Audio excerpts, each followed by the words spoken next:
My first day, I wasn't exactly sure where to go.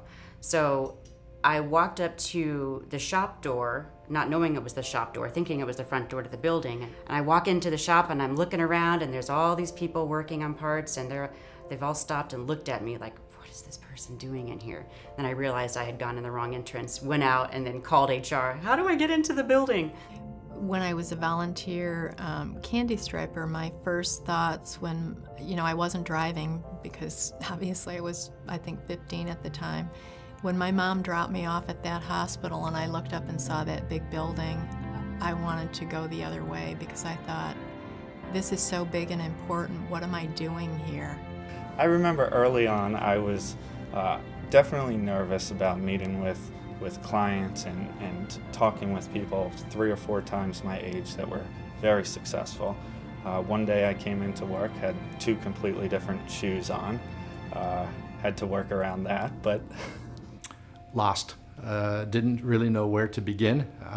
Fortunately, there were some of the people in the engineering department sort of took me and showed me certain things that needed to be done. I had certain skills. I knew how to do it, but perhaps didn't really know how to get started. Certainly it was terrifying and frightening, and I didn't know what to think, but I think it just underscored how I felt about contributing and being part of something important. And it just reinforced that I wanted to be a nurse more than ever. Out of college, I'd gotten married before I finished school and had young children. So the combination of finishing my degree, my job, and raising a family all at the same time was quite a bit of a challenge. I did the 11-year program. I started. And 11 years later, I graduated, but I'd taken a lot of time out, and I went back to night school. A lot of my classes were night school classes.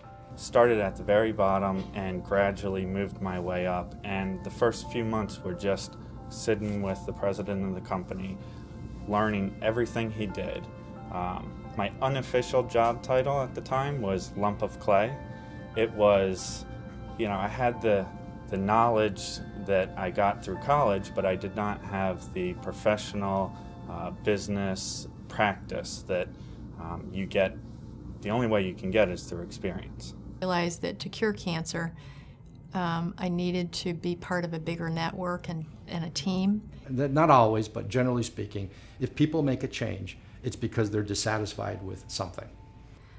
So I decided to go back to school. I left my job, it was a great paying job, and enrolled at Ringling College of Art and Design. And did my 4 years there. This internship came up and I said, well, why not? It's really close, let's see what happens. And I'm still here after a year and a half. It's been great. I think interns give the student or the individual the opportunity to examine what's important or what they like to do and become a better student. You don't have to worry about a commitment on your side or the side of the company. You're both kind of seeing if you fit well together. So I think internships would work well for anyone who's really looking for a career. People think of it as, well, you're not paid, it's not very important. We think of it as vitally important because our volunteers do so much.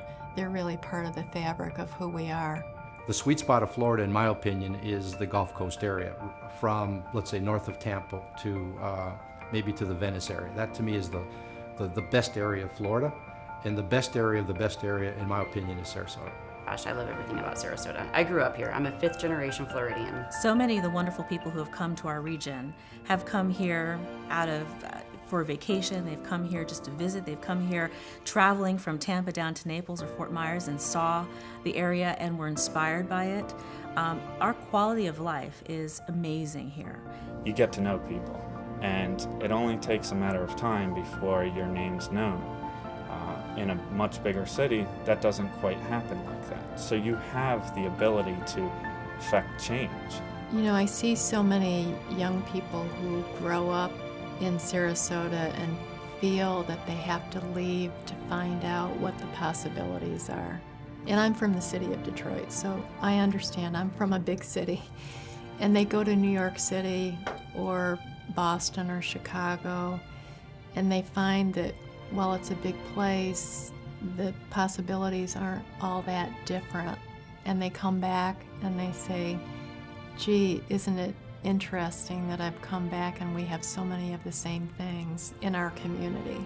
I just like to be able to go out to the beach when I want to. I live downtown, so I ride my bike everywhere. It's a great situation. It's a great place to be. We have 12,000 bright minds graduating from high school in the next 4 years. So the question is, these are 12,000 people who could be starting businesses, 12,000 innovators, 12,000 contributors to the community. Where are they going to go? I think we look for motivated youth, and if you have a brain and if you have the motivation, I can teach you everything else. Become problem solvers. That's where you add the most value.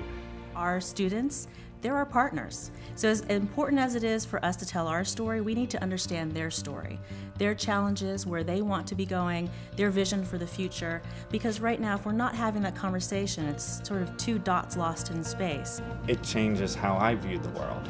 And I think it's something that can really benefit not just the intern, not just the business, but the whole community, because we need to keep this young talent in Sarasota. Along the way, you have to have a lot of patience and a lot of perseverance. Don't ever give up. What ignites your passion? What do you find important? What makes you excited? What makes you want to get up in the morning and do something? Those are important things to feel for yourself. No one can guide you there. You just have to open up the possibilities and have those experiences.